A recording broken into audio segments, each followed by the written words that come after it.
The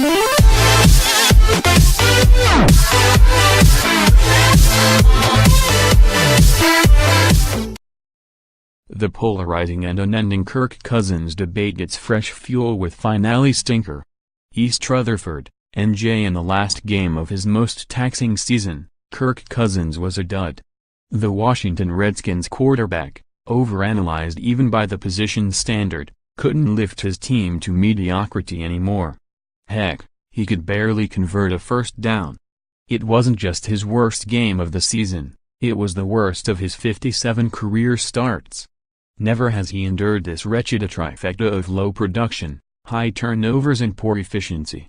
Late in the season, as Washington scraped together the vigor to keep from collapsing, you saw the value of Cousins' stable and effective style. On Sunday at frigid MetLife Stadium, you saw nothing from him. Nothing good.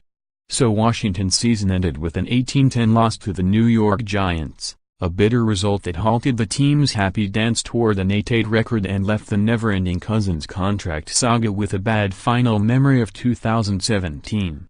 If the Cousins supporters were toasting his 3-touchdown performance last week against Denver in what could have been his last home game at FedEx Field, then his detractors are ordering champagne now.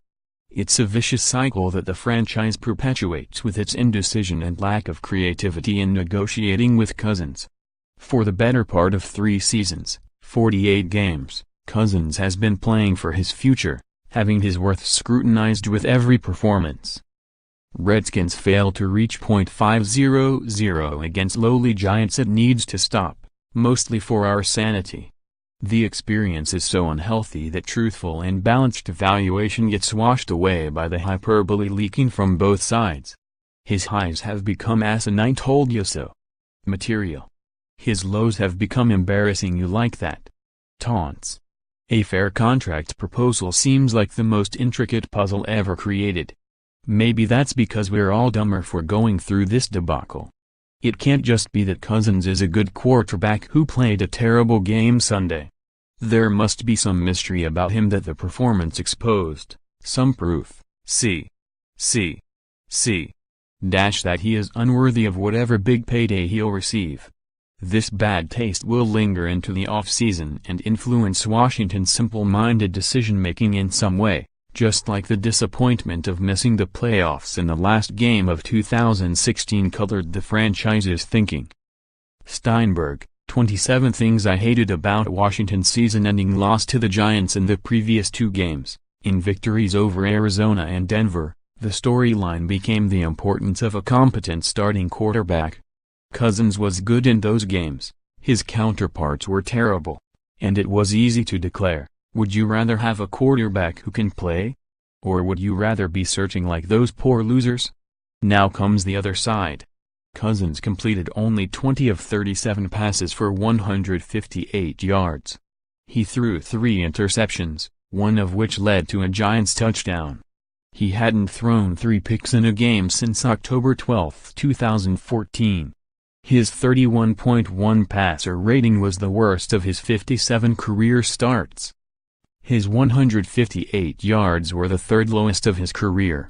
He ran for Washington's only touchdown, but he didn't throw a touchdown pass for only the 6th time as a starter. It wasn't good, Coach Jay Gruden said when asked about Cousins' performance.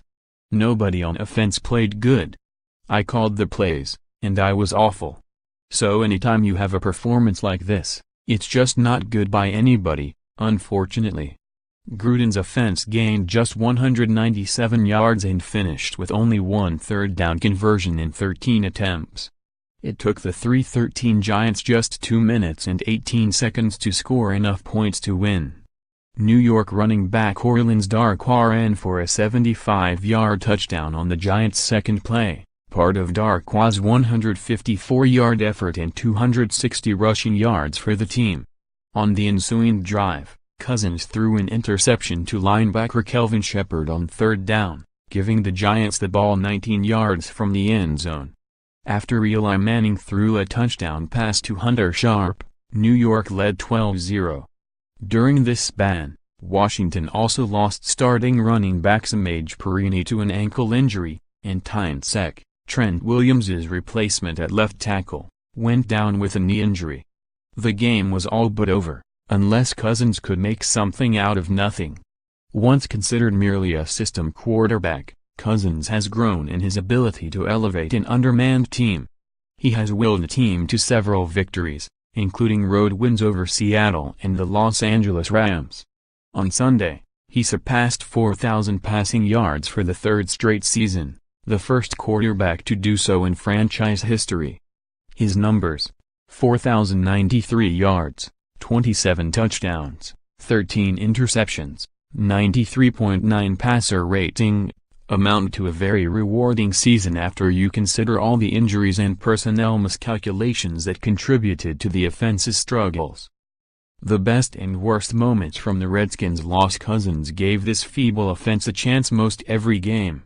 Sunday was so startling because, even if you don't value Cousins' talent as much as others, it's rare for him to be so ineffective.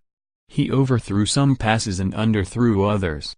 At times, he was too aggressive and forced the issue. He couldn't drop back and throw ball without being hounded by the Giants' pass rush. He didn't even show his usual touch on short passes. The fact of the matter was we never really got it going, Cousins said. A combination of reasons, but I was really disappointed with the fact that we never really found a rhythm and couldn't really get going. Since taking over for Robert Griffin III as the full-time starting quarterback, Cousins has played 48 games. The stats suggest this is a once-in-48 clunker. It happens to every quarterback. In the big picture, it doesn't mean much to how Cousins is evaluated. Cousins continues to evolve, but there aren't any major revelations left. He's an efficient, productive quarterback who is ideal for a balanced football team. As he proved this season, he's more comfortable carrying heavier responsibility than he used to be, and perhaps that makes Washington more amenable to offering him a long-term deal with a guarantee in the $80 million range. After placing the franchise tag on Cousins for 2 straight seasons, Washington is faced again with the same off-season issue. It needs to develop the guts, either to offer Cousins can't say no money or to let him go for whatever return it can salvage. At this point, it's possible that freedom is most valuable to both sides. Cousins is just as reticent to commit. And Washington has gone 9-7, 8-7-1 and now 7-9 in the past 3 seasons. The franchise isn't a disaster right now, and Cousins has been a huge part of that.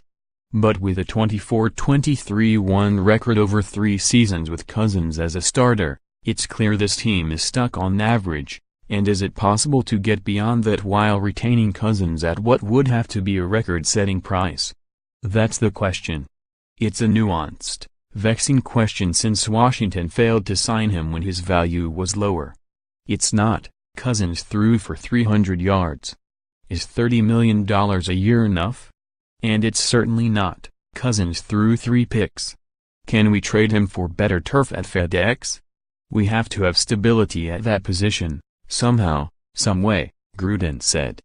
With 2017 in the recycling bin, the onerous search for somehow and someway starts again.